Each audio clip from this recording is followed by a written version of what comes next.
Hello friends, welcome back. Today we are going to start some applications of trigonometry. Last videos में हमने trigonometry को discuss किया था, जिसमें हमने ट्रिग्नोमेट्रिक रेशियोज डिस्कस करे थे, trigonometric ratios of specific angles देखे थे और ट्रिग्नोमेट्रिक एंटिटीज देखी थी, जो है sine square theta plus cos square theta is equals to 1, sec square theta is equals to 1 plus tan square theta और cosec square theta is equals to 1 plus tan square theta.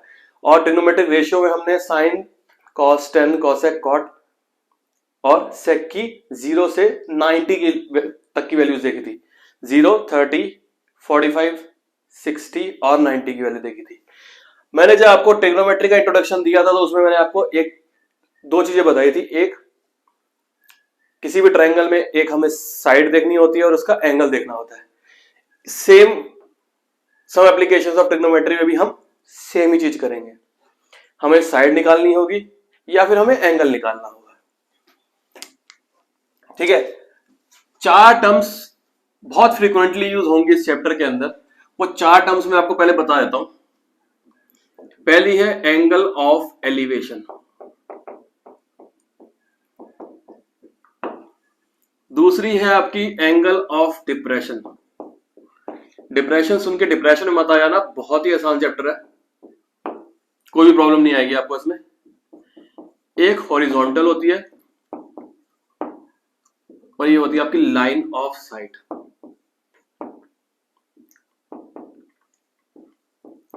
ठीक है, angle of elevation, angle of depression, horizontal और line of site. अब मैं explain करता हूं आपको कि एंगल ऑफ एलिवेशन होता क्या है।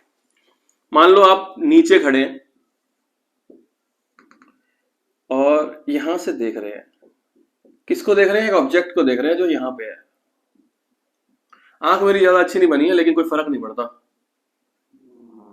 नजरिया थोड़ा सा अच्छा होना चाहिए, आंख की तो कोई प्रॉब्लम नहीं है। ठीक है, ये मेरा है ऑब्जर्वर। मान लो मैं ही खड़े होकर देख रहा हूं, लेकिन मैं किसी ऑब्जेक्ट को देख रहा हूं। लेकिन आप किसी को भी देख सकते हैं, आप ऑब्जेक्ट को देख सकते हैं, इंडिविजुअल को देख सकते हैं, वो आपकी मर्जी है, खुद डिफाइन कर लेना। ठीक है, लेकिन ऑब्जेक्ट को ही देखना। ये ऑब्जर्वर है, ये ऑब्जेक्ट है। अब इनके बीच में जो इमेजिनरी लाइन फॉर्म होगी, ये ऐसे करके, इसको हम बोलेंगे लाइन ऑफ साइट। ठीक है, कि जिस लाइन ऑफ साइट से वो देख रहा है, कि अगर आपको यहां पे खड़ा है तो ऊपर देख रहा है तो ऐसे करके देख रहा होगा। ठीक है, नजरें ऐसे जा रही होंगी, तो इसको हमने लाइन ऑफ साइट बोल दिया। और ये आपका हो गया हॉरिजॉन्टल। ठीक है, ये नीचे वाला पोर्शन हो गया आपका हॉरिजॉन्टल। अब जिस एंगल से वो नीचे से ऊपर देख रहा है, मतलब ऑब्जर्वर किसी ऑब्जेक्ट को देख रहा है, इसको हम बोल देते हैं थीटा। और ये हो गया आपका एंगल ऑफ एलिवेशन। समझ आ गया? एक ऑब्जर्वर है जो किसी एक ऑब्जेक्ट को या इंडिविजुअल को देख रहा है।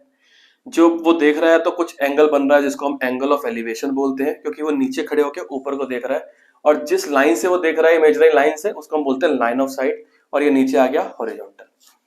सेम सिचुएशन है, बट इस अब केस में क्या हो गया है, आप कोई ऊपर खड़ा हुआ है या बैठा हुआ है। ठीक है, किसी की बिल्डिंग के ऊपर है वो, अब वो नीचे किसी को जाते हुए देख रहा है। मान लो इसी को देख रहा है।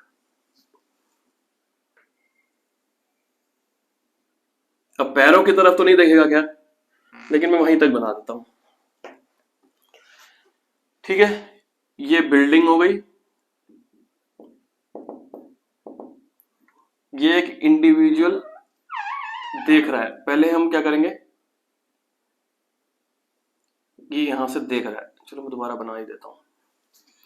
और यहां से जो देख रहा है उसको हम डॉटेड लाइन से दिखाएंगे। ये तो हमारी हो गई, ऑब्जर्वर हो गया यहां पे,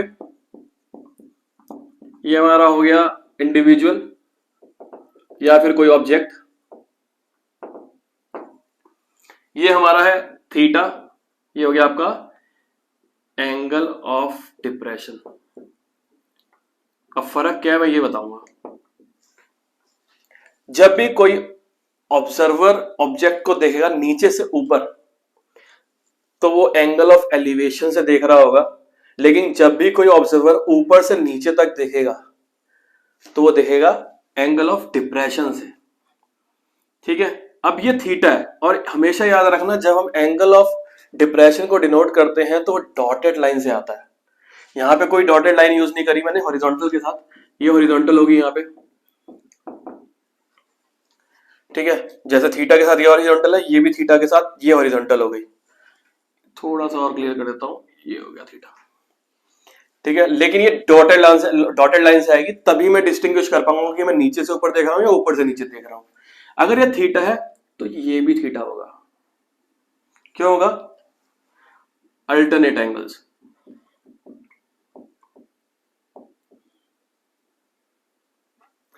ठीक है, अल्टरनेट एंगल्स में आपको पता है z बनता है और ये बराबर होते हैं।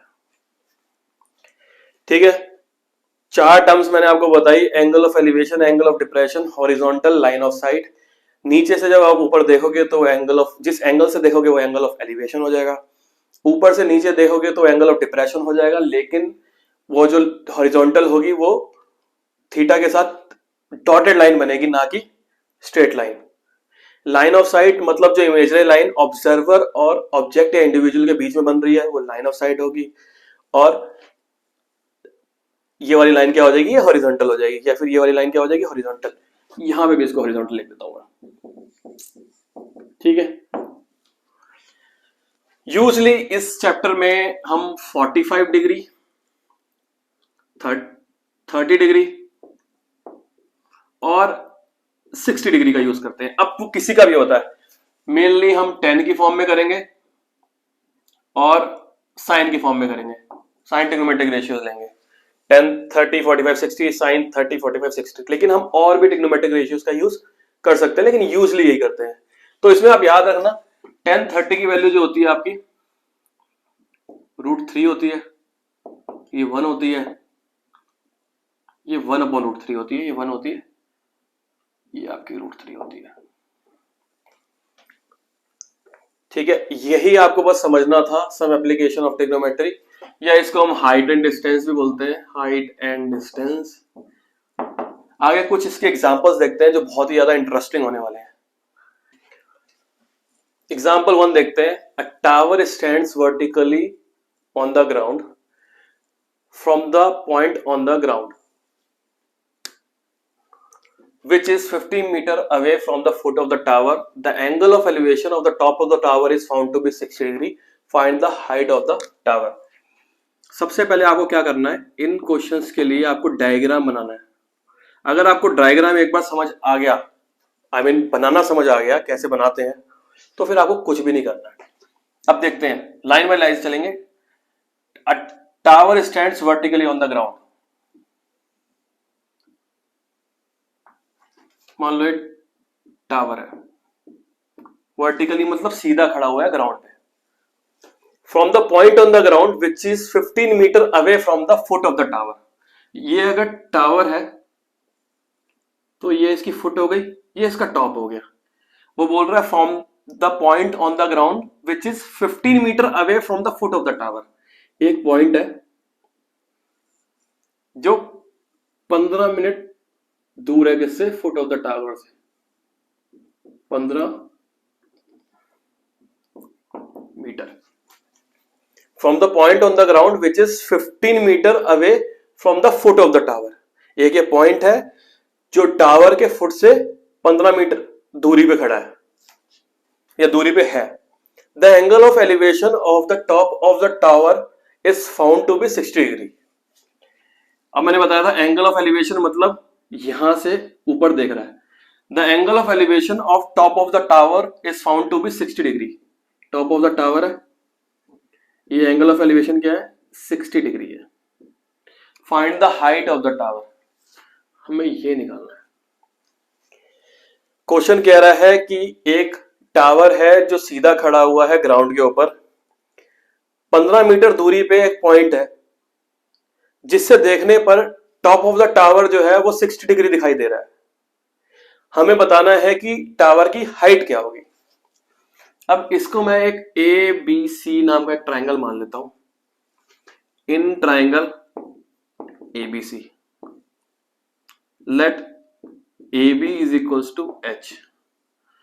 H क्या है? हाइट ऑफ द टावर है, ठीक है। Angle ACB is equals to 60 degree, BC is equals to 15 metre. हमें क्या निकालना है? H निकालना है। ये आपका थीटा है, ये परपेंडिकुलर हो गया, ये बेस हो गया। सीधा tan 30 का फॉर्मूला लगा दूं। tan 60 is equals to perpendicular upon base which is AB upon BC। AB हमारा H है और BC क्या है? 15। tan 60 की वैल्यू √3 है, is equals to H upon 15 which means H is equals to 15√3 meters. So the height of the tower is 15√3 meters. अगर आपको ये रूट में नहीं लिखना तो आप ऐसे भी लिख सकते हो 15 इंटू 1.7, इसको मल्टीप्लाई करके जो भी वैल्यू आएगी उसको मीटर में लिख देना। वैसे 1.732 होता है, 1.7 लेना है, 1.73 लेना है, 1.732 लेना है, वो आपके ऊपर है। डायग्राम आपने सॉल्व कर लिया, या डायग्राम आपने बना लिया, लैंग्वेज को पढ़ के क्वेश्चन की, तो आपका क्वेश्चन सॉल्व हो जाएगा बहुत आसानी से। एग्जाम्पल नंबर 2 देख लेते हैं। आधा बोर्ड तो शायद एग्जाम्पल नहीं, क्वेश्चन नहीं खा लिया है, आई मीन ऑक्यूपाई कर लिया है। An electrician has to repair an electric fault on a pole of height 5 metre. जैसे जैसे हम पढ़ेंगे वैसे वैसे हम डायग्राम भी बना लेंगे। एक पोल है जिस पूरे की हाइट है 5 metre. An electrician has to repair an electric fault on a pole of height 5 metre. ये आपका पोल है। She needs to reach a point 1.3 metre below the top of the pole. She needs to reach a point 1.3 metre below the top of the pole. Top of the pole ये और 1.3 metre उसको नीचे तक पहुंचना है। To undertake the repair work, जो भी उसको रिपेयर करना है, अगर वो यहां पे 5 मीटर टोटल हाइट है इसकी 5 मीटर, और यहां से टॉप से 1.3 मीटर नीचे तक अगर वो अपनी सीढ़ी लगा देगी तो रिपेयर वर्क को कर लेगी। To undertake the repair work, what should be the length of the ladder that she should use which when inclined. तो यहां पे लैडर वो लगाएगी। अब क्या बोल रहा है वो? What should be the length of the ladder that she should use, which when inclined at an angle of 60 degree, which when inclined at an angle of 60 degree to the horizontal, ये horizontal है, उसके साथ 60 degree बना रहा है वो, would enable her to reach the required position। अगर वो 60 डिग्री का एंगल बनाएगी हॉरिजॉन्टल के साथ तो वो इस पॉइंट पे रीच कर जाएगी। लेकिन वो पूछ रहे हैं इसकी, यहां पे मान लो इलेक्ट्रिशियन है, इसकी लेंथ पूछी जा रही है कि इसकी लेंथ क्या होगी। Also how far from the foot of the pole, ये पोल है, इसका foot of the pole should she place the foot of the ladder, और ये लैडर है हमारी, तो हमें ये भी डिस्टेंस निकालना है, इसको हम x मान लेते हैं। दो चीजें निकालनी है हमें। सबसे पहले क्वेश्चन समझ लेते हैं। एक टावर है, उस पर कुछ इलेक्ट्रिकल वर्क करना है। टावर की हाइट है 5 मीटर, लेकिन अगर electrician 1.3 metre below from the top of the tower से अपनी सीढ़ी लगा देता है तो इलेक्ट्रिशियन वर्क आराम से कर लेगा। तो हमें क्या निकालना है? हमें लेडर की लेंथ निकालनी है जो हॉरिजॉन्टल के साथ 60 डिग्री एंगल बना रही है, और हमें ये डिस्टेंस निकालना है from the foot of the tower to the foot of the ladder. हमें लेंथ निकालनी है, इसको हम y मान लेते हैं। ठीक है, सॉल्यूशन करके मैं ऐसे लिख देता हूं।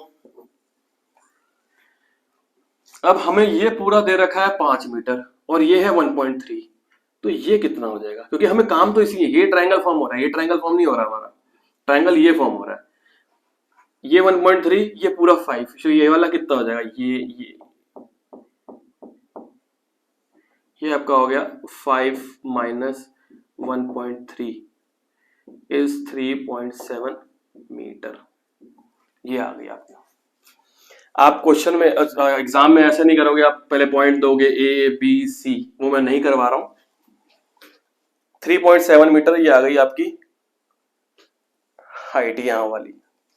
अब पहले क्या करते हैं हम, पहले कुछ भी निकालो, ये निकालना है, ये निकालना है। पहले हम 1060 लिखते हैं। 1060 is equals to perpendicular upon base. Perpendicular हमारा क्या आ रहा है 3.7, बेस क्या है हमारा x। 1060 क्या होता है √3 is equals to 3.7 upon x। x is equals to 3.7 upon √3। बताया था नीचे रूट नहीं होता है, तो यहाँ पे, या फिर एक काम करो, या तो आप 3.7 को 1.73 से सीधा डिवाइड करो और जो वैल्यू आएगी लिख दो, या फिर आप काम कर सकते हो 3.7 अपॉन √3 इंटू √3 रेशनलाइज करना डिनोमिनेटर को, तो 3.7 √3 अपॉन 3। अब इसकी जो भी वैल्यू आएगी वो आपकी क्या हो गई कि इतनी लेंथ पे अगर वो अपनी लैडर लगाए तो आराम से काम कर लेगी, और ये आपकी आ गई मीटर में। ठीक है, अब वो पूछ रहे हैं कि लेंथ क्या होगी, सॉरी, ये जो हमारी वैल्यू है ये x, ये डिस्टेंस किसके बीच में है, टावर के बॉटम के बीच में और लेडर के बॉटम के बीच में। अब हमें लेंथ निकालनी है y कि कितनी लेंथ होनी चाहिए सीडी की ताकि इलेक्ट्रीशियन अपना काम कर पाए। तो मैं यहां पे लिख देता हूं sin 60 is equals to, sin 60 होता क्या है परपेंडिकुलर अपॉन हाइपोटेन्यूज। परपेंडिकुलर है आपका 3.7, हाइपोटेन्यूज क्या है आपकी y। sin 60 की वैल्यू क्या होती है √3/2 is equals to 3.7 upon y। तो यहां आ गया y is equals to 7.4 upon √3, फिर मैं मल्टीप्लाई कर दूंगा तो आपका आ गया 7.4 √3 अपॉन 3 मीटर। इसको आप सॉल्व करेंगे तो आपके पास लैडर की लेंथ आ जाएगी। यही दोनों चीजें हमें निकालनी थी। डायग्राम आपने आराम से बना लिया तो क्वेश्चन सॉल्व करने में कोई दिक्कत नहीं आएगी। Example 3, an observer 1.5 metre tall, an observer 1.5 metre tall, मतलब इसकी जो हाइट है वो 1.5 मीटर है, is 28.5 metre away from a chimney. ये एक चिमनी है,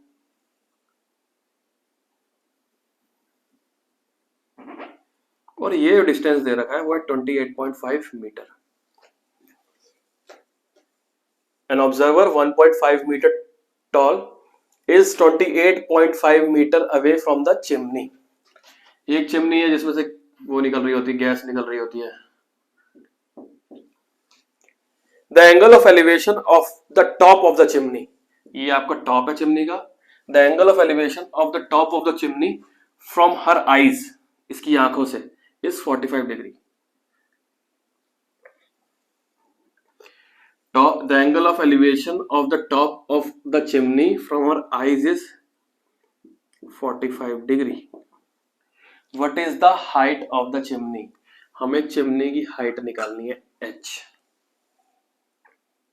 ठीक है,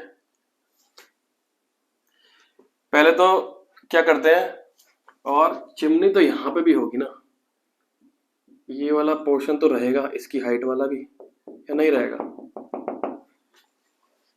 अगर मेरी हाइट 5 मीटर हो गई और 15 मीटर की बिल्डिंग है तो मेरी आंखों से तो वो 10 मीटर ही दिखाई देगी ना, क्योंकि मेरी वाली जो हाइट होगी वो तो हट जाएगी। तो यहाँ पे कोई इंडिविजुअल खड़ा है 1.5 मीटर, तो ये पूरी हाइट नहीं है, एक्चुअल हाइट तो ये होगी। ठीक है, तो ये टोटल हाइट होगी, समझ रहे हो। अब मैं क्या करता हूं, सीधा 1045 लिखता हूं, 1045 क्योंकि यही एंगल दे रखा है। tan theta is equals to perpendicular upon base h upon 28.5 metre. 1045 की वैल्यू 1 होती है, is equals to h upon 28.5। h की वैल्यू आ गई आपकी 28.5 मीटर। आपको पूरा सब कुछ करना है, ए बी सी, ये होगा, ये वो होगा, ये होगा, वो आपको सब कुछ लिखना है, मैं वो नहीं लिखवा रहा हूं, ठीक है, क्योंकि वो बहुत ज्यादा टाइम कंज्यूमिंग है एट द मोमेंट। लेकिन आपको एग्जाम में लिखना है, किस तरह से सॉल्व करने हैं आपको एग्जांपल्स में, वो आपको बता रहा हूं। अब height of the chimney, height of the chimney equals to, ये जो हाइट है ये तो ऑब्जर्वर ने अपनी आंखों से देखी है, लेकिन जो नीचे रह गई है वो भी तो हाइट ही होगी, तो हम h प्लस एक्स करेंगे। h कितना आया, 28.5 मीटर हमने निकालना है, प्लस x, ये वही हाइट है जो एक ऑब्जर्वर की है, तो ये आ गई आपकी 1.5 मीटर। तो हाइट ऑफ द चिमनी क्या आ गई, 30 मीटर। क्वेश्चन को एक बार समझ लो, डायग्राम ड्रॉ कर लो, सॉल्व करने में कोई भी प्रॉब्लम नहीं आने वाली। इजीली देखो 3 या 4 लाइन में क्वेश्चन सॉल्व हो जाता है, और कम 2 या 3 नंबर का तो आता ही है, या 4 नंबर का भी आ सकता है, कोई बड़ी बात नहीं है, लेकिन इतना सिंपल नहीं आएगा, उसमें 2 एंगल दे रखे होंगे। नंबर 4 देख लेते हैं। For point P on the ground the angle of elevation of top of 10 metre tall building is 30 degree. सबसे पहले हम क्या करेंगे, हमें इन सब क्वेश्चंस में सबसे पहले हमें डायग्राम बनाना है। For point P on the ground, मान लेते हैं ये एक पॉइंट P है जो ग्राउंड पे है। The angle of elevation of the top of 10 metre tall building,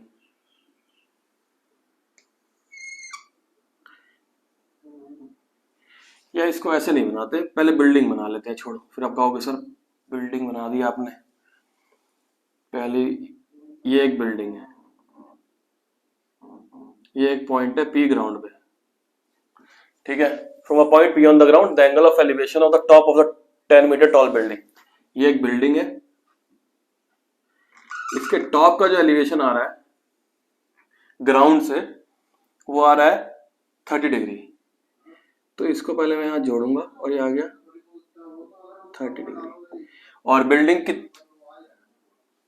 की हाइट क्या है, 10 मीटर, ये यहां से लेकर यहां तक, ठीक है। A flag is hosted at the top of a building, एक फ्लैग लगा देते हैं यहां पे बिल्डिंग के ऊपर,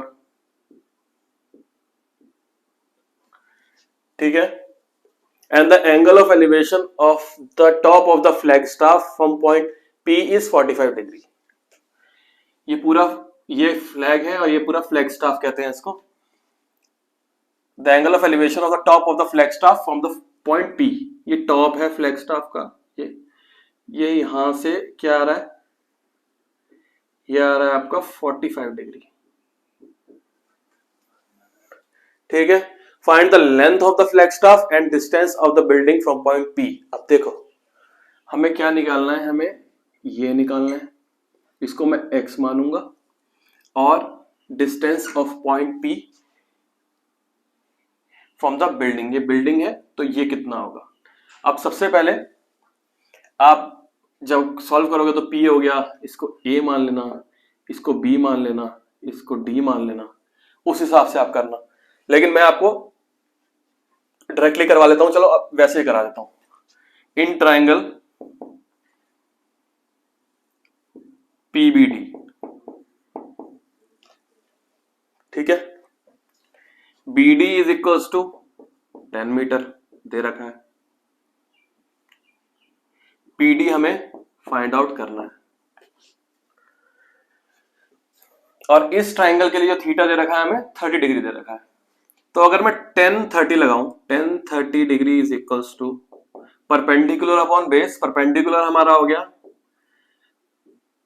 BD, और बेस क्या हो गया आपका PD। 10-30 की वैल्यू होती है 1/√3 इज इक्वल्स टू, PD की वैल्यू है 10 अपॉन PD। ठीक है, अब इसको मल्टीप्लाई करेंगे तो पीडी कितना आ गया 10√3। उसने क्या यहाँ पे दे रखा है 13 सॉरी √3 की वैल्यू जो लेनी है 1.732 लेनी है, तो इसको लिख दूंगा 10 इंटू 1.732, तो PD is equals to 17.32 metre. PD की वैल्यू आ गई। पीडी क्या है हमारा, डिस्टेंस है पॉइंट पी का फ्रॉम द बिल्डिंग, मतलब बिल्डिंग से पॉइंट पी कितनी दूर है वो हमारा निकल के आ गया 17.32 मीटर्स। अब इसी के साथ हमें क्या निकालना है, हमें ये निकालना है एक्स की वैल्यू निकालनी है, मतलब हमें ए बी निकालना है। तो in triangle A P D, अब ए पी डी हो जाएगा ए पी डी। पीडी हमें पता लग गया है क्या है 17.32 मीटर। एडी क्या है, एडी पूरा A B plus 10, A B हमने x मान रखा है और यहाँ पे आ गया 10, ये एडी आ गया हमारा। ठीक है, एंगल हमें दे रखा है 45, तो क्या करते हैं 10 45 लगाते हैं, 10 45 degree is equals to perpendicular upon base इस ट्राइंगल के लिए ए पी डी के लिए क्या हो गया, परपेंडिकुलर हमारा हो गया ए डी, बेस हो गया हमारा पी डी। 10 45 की वैल्यू होती है 1 is equals to A D क्या है हमारा x plus 10 upon P D क्या है हमारा, हमने ऑलरेडी निकाला है 17.32। ठीक है, तो 17.32 is equals to x plus 10, x आ गया हमारा 7.32।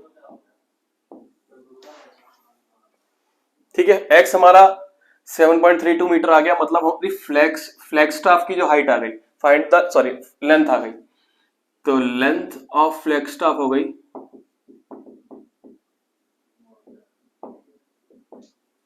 ये, और distance of the building from point P हो गया ये।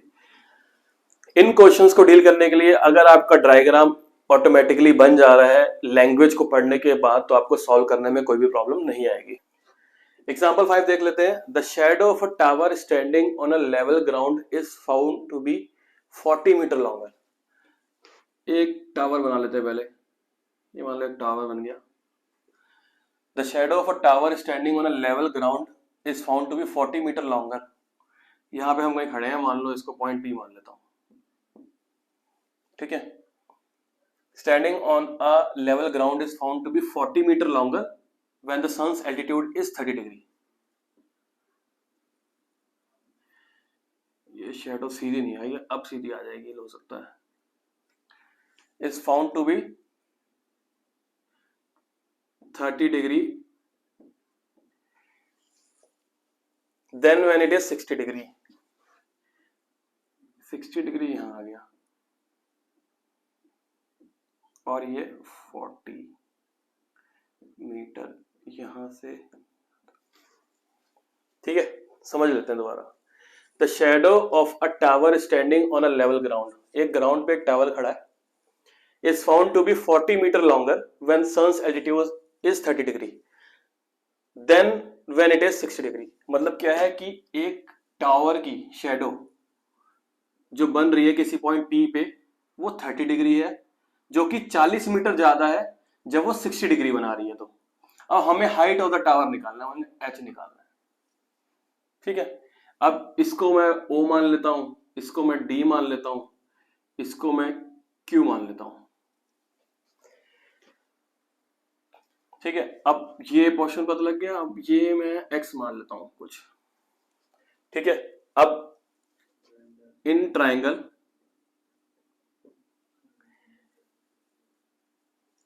POD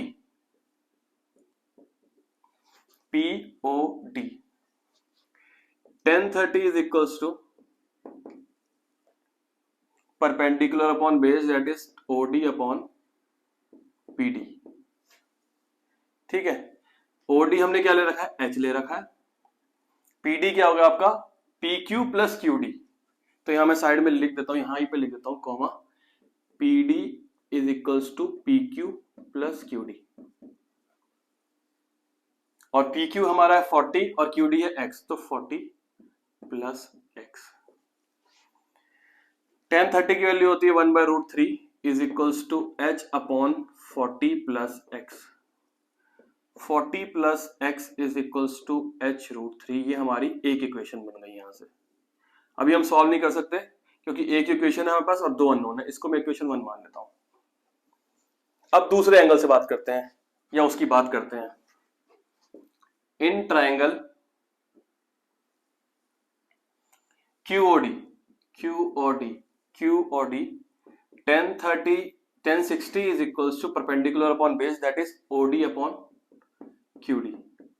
देख लो यहां पे QOD tan 60 क्या है हमारा, परपेंडिकुलर अपॉन बेस। परपेंडिकुलर है हमारा OD, बेस है हमारा QD, और OD को हमने पहले एज्यूम कर रखा है H और QD क्या है X, और tan 60 को हम क्या लिखते हैं √3।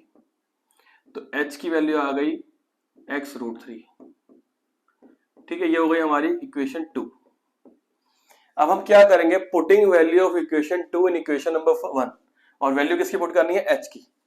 तो 40 plus x is equals to, h की वैल्यू क्या है x√3, x√3 इंटू √3।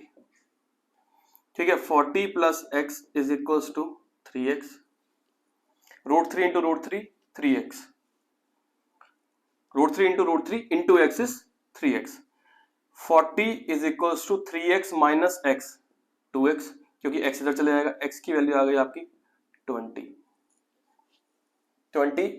मीटर। ये वैल्यू हमारी क्या आ गई 20 मीटर। अब हमें फाइंड क्या करना है, find the height of the tower. तो x की वैल्यू 20 मीटर है, मैं यहां पुट कर दूं h इज इक्वल्स टू 20√3। ये हमारी वैल्यू आ गई। आपको कुछ भी नहीं करना था, आपको बस डायग्राम जो बनाना था, डायग्राम बनाने के बाद पहला ट्रायंगल ले लेंगे, दूसरा ट्रायंगल ले लेंगे, एक इक्वेशन यहां फॉर्म होगी, एक इक्वेशन यहां पे फॉर्म होगी। इसकी ये भी अननोन है, इक्वेशन एक ही है, तो दोनों इक्वेशन को इक्वेट करेंगे। h की वैल्यू हमें ऑलरेडी प्रोवाइडेड है x√3 हमने करा, x√3 इंटू √3 3x, x की वैल्यू 20 मीटर आ गई। x की वैल्यू जब 20 मीटर मैंने पुट करी तो 20√3 आ गया। अगर इसको थोड़ा सिंप्लीफाई करते हैं, h is equals to 1.73 into 20 कर देते हैं। ठीक है, √3 की मैंने वैल्यू पुट कर दी, तो यहां 0 आ गया, 3.460 हाइट आ गई। ये आ गई आपकी मीटर में, ये हाइट हो गई आपकी बिल्डिंग की। एग्जांपल 6 देख लेते हैं। The angle of depression of top and bottom of a 8 metre tall building from a top of multi storey building are 30 and 45 degree respectively. Find the height of the multi storey building and distance between the two buildings. बहुत ही अच्छा question है और बहुत ही ज्यादा बार पूछा गया है आपके सीबीएसई में, बोर्ड्स में, आपके प्री बोर्ड्स में भी आता है क्वेश्चन। दो बिल्डिंग है, एक है आपकी टॉल बिल्डिंग है जो छोटी बिल्डिंग है, और एक बड़ी बिल्डिंग है जो है मल्टी स्टोरी बिल्डिंग। इसको ऐसे मान लेते हैं मल्टी स्टोरी बिल्डिंग। इसको मैं टॉल बिल्डिंग से डिनोट कर देता हूं, और ये है मल्टी स्टोरी बिल्डिंग। ठीक है, जैसे जैसे आप क्वेश्चन पढ़ते जाओगे वैसे वैसे अगर आप ड्रॉ करते रहोगे तो बहुत आसान हो जाएगा। क्वेश्चन क्या रहा है, और पहली तो बात डिप्रेशन का है केस है। तो यहां से हम देख रहे हैं, यहाँ पे एक इंडिविजुअल है वो देख रहा होगा, तो डिप्रेशन का है, तो यहां से हम डिप्रेशन की लाइन बना देते हैं जो कि डॉटेड लाइन होती है। ऊपर से जब देख रहे हैं बिल्डिंग को, तो इसके टॉप जो आ रहा है वो आ रहा है 30 डिग्री। ठीक है, और जब हम बॉटम देख रहे हैं इस बिल्डिंग का, तो वो आ रहा है 45 डिग्री।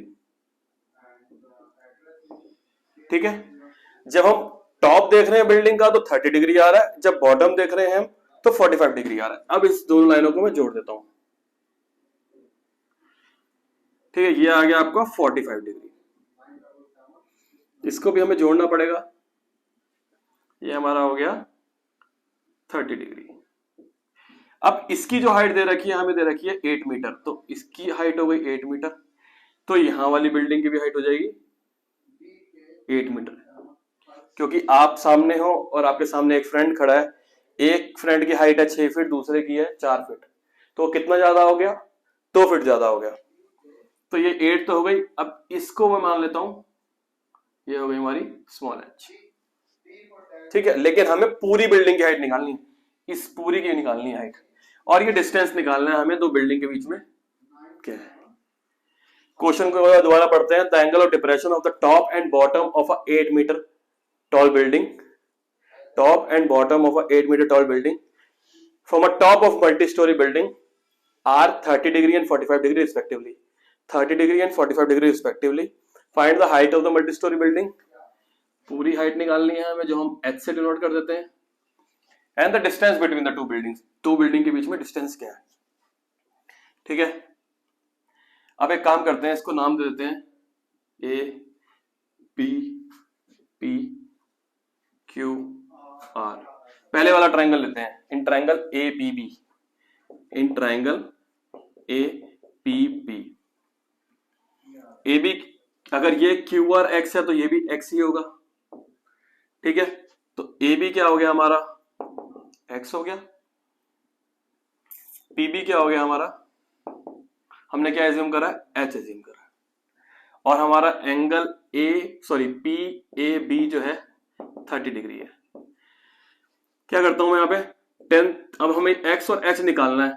परपेंडिकुलर और बेस की फॉर्म में दे रखा है तो 10 लगा देंगे या कॉट लगाएंगे, तो 10 लगा लेता हूं। 10 30 is equals to perpendicular upon base, that is pb upon ab, that is h upon x। 10 30 की वैल्यू क्या होती है? 1/√3 is equals to h upon x। x की वैल्यू यहां पे आ गई h√3। ये हमारी पहली इक्वेशन हो गई, ठीक है। अब मैं दूसरा ट्रायंगल ले लेता हूं, triangle P Q R. In triangle P Q R, angle P Q R is equals to 45 degree दे रखा है। Q R is equals to x हमने अज्यूम कर लिया है, और पी आर क्या है हमारा? पी आर को लिख कैसे सकते हैं? पी आर है हमारा P B plus B R. P B क्या है? हमने स्मॉल एच अज्यूम करा है, और बी आर क्या है हमारा? 8, और ये आ गया पी आर। इसको हम बड़े एच से भी डिनोट कर सकते हैं, या फिर ऐसे लिख देते हैं H is equals to small H plus 8, क्योंकि इसको हमने प्लस एच बड़ा एच माना है, और ये total height of the multi storey building है। क्या करते हैं? 10 45 is equals to perpendicular upon base, मतलब P R upon Q R. इसको हम क्या लिख सकते हैं? पी आर क्या है हमारा? h प्लस 8, क्यू आर क्या है हमारा? x, और 10 45 होता है हमारा 1, तो मैं इसको ऐसे लिख देता हूं इज इक्वल्स टू 1, ठीक है। तो x की वैल्यू आ गई h प्लस 8। ये हमारी सेकेंड इक्वेशन हो गई, ठीक है। अब हम क्या करते हैं? दोनों इक्वेशन को इक्वेट कर देते हैं।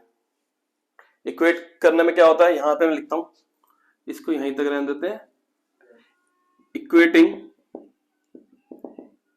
Equation 1 and 2। इक्वेटिंग का मतलब क्या होता है कि x और x तो दोनों बराबर है, तो हम h√3 is equals to h plus 8 लिख लेंगे। तो h इधर आ जाएगा, तो h √3, इसको मैं थोड़ा सिंप्लीफाई करके लिखता हूं, h√3 minus h is equals to 8। h common ले लूंगा तो √3 minus 1 is equals to 8। h is equals to 8 upon √3 minus 1। Under नीचे नहीं रहता तो डिनोमिनेटर को रेशनलाइज कर देंगे, √3 प्लस 1 अपॉन √3 प्लस 1। तो ये आपका आ गया h is equals to 8 into √3 plus 1।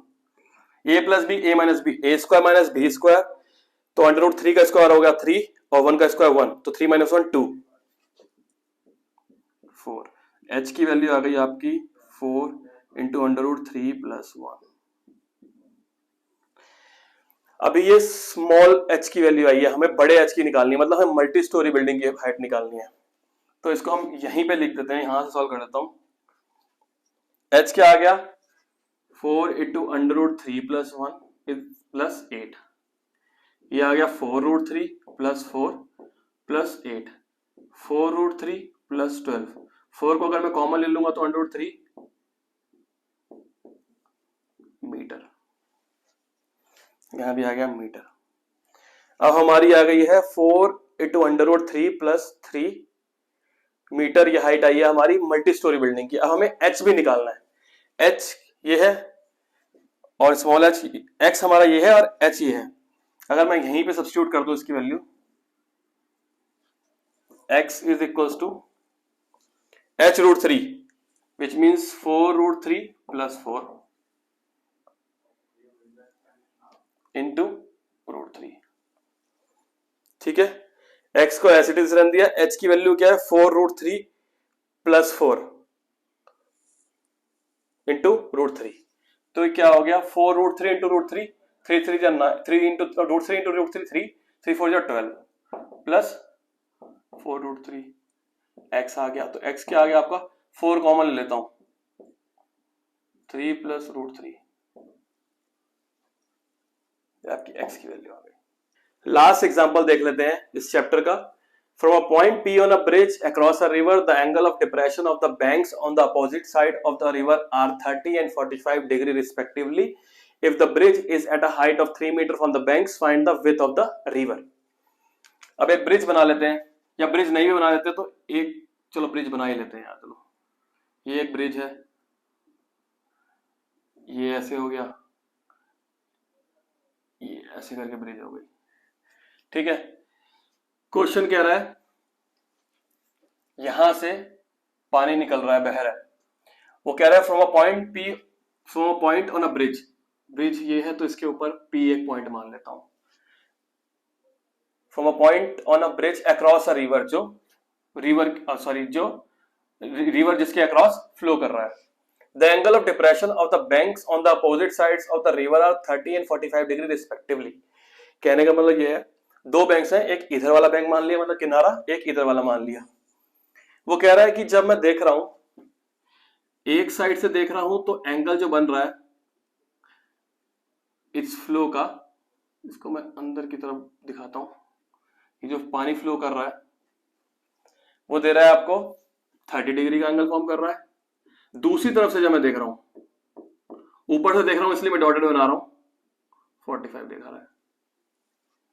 Height जो हमें दे रखी है वो हमें 3 मीटर दे रखी है। हमें इस रिवर की विड्थ क्या है वो निकालनी है, मतलब हमें ये डिस्टेंस निकालना है। तो ये डिस्टेंस हम ऐसे जोड़ लेते हैं, इतना ही पोर्शन है और ऐसे करके, ऐसे ब्रिज है आपकी और यहां से पानी ऐसे फ्लो कर रहा है। अगर आप इमेजिन करो तो ये है, तो ये कितनी विड्थ के साथ वो पानी फ्लो कर रहा है वो हमें निकालना है। हाइट दे दी है कितनी, 3 मीटर, ये हो गया हमारा 3। आपको पता है अगर ये 30 है तो ये भी 30 होगा और ये 45 है तो ये भी हमारा 45 होगा। अब क्लियर व्यू के लिए मैं एक ट्रायंगल बनाता हूं सिंपल सा, ऐसे करके। ये पॉइंट P, ये डिप्रेशन ऊपर से देख रहा है तो ये आपका 30 डिग्री, ये आपका 45 डिग्री, ये हाइट हो गई h या फिर 3 मीटर, ये भी 30 डिग्री हो गया, ये 45 डिग्री हो गया। हमें इसको x में ज्यूम कर लेता हूं, इसको y ज्यूम कर लेता हूं। हमें यही निकालना है x प्लस वाई, तो इसको मैं नेमिंग कर देता हूं P, Q, R और S। ये वाला पॉइंट, ये 3 है, ये हमारा है, ये हमारा डायग्राम बनेगा। इसके लिए सॉल्व करने की कोशिश करते हैं। पहले ये वाला ट्रायंगल ले लेंगे, फिर ये लेंगे। इन ट्रायंगल PQS, जैसे जैसे मैं लिख रहा हूं वैसे वैसे आपको लिखना है, तभी आपको मार्क्स मिलेंगे। ऑल्दो डायग्राम का आपको खाली एक मार्क मिलेगा, लेकिन जब आप पूरा कंप्लीट कर दोगे, पूरे स्टेप्स के साथ लिखोगे तो कंप्लीट मार्क्स मिलेंगे। PQS, angle PQS is equals to 30 degree, PS is equals to 3 metre, QS is equals to x। ठीक है, tan 30 अगर अप्लाई करेंगे तो perpendicular upon base that is PS upon QS। PS की वैल्यू है 3, QS हमारा x है। tan 30 होता है 1 upon √3 is equals to 3 upon x। x की वैल्यू यहाँ पे आ गई 3 √3 मीटर। ये हमारे पास x की वैल्यू आई है, हमें विड्थ निकालनी है रिवर की, मतलब हमें x प्लस वाई निकालना है। तो दूसरा ट्राइंगल देख लेते हैं, in triangle P S R, angle P R S is equals to 45 degree, S R is equals to Y हमने अज्यूम करा है, और पी एस ऑलरेडी हमें दे रखा है 3 metre. 1045 is equals to perpendicular upon base, that is PS upon SR। PS की value हमारी 3 है, SR की वैल्यू Y है, तो Y is equals to 3 metre. X आ गया, Y आ गया, हमें विड्थ निकालनी है। विड्थ क्या होगी? X plus Y which is 3√3 plus 3 is equals to 3 को मैं बाहर ले लूंगा तो √3 plus 1 मीटर। ये आंसर आपका ठीक है। अगर आपको √3 की वैल्यू 1.732 जो होती है वो सब्स्टिट्यूट करनी है तभी आपका आंसर ठीक आएगा। आपने डायग्राम बनाया, उसके बाद यही स्मॉल स्टेप है जो आपको फॉलो करना है और जिससे आपका आंसर सही आएगा। इसी के साथ हमारे एग्जांपल्स पूरे कंप्लीट हो गए हैं, सब एप्लीकेशंस ऑफ ट्रिग्नोमेट्री के। इसके बाद हम एक्सरसाइज करेंगे।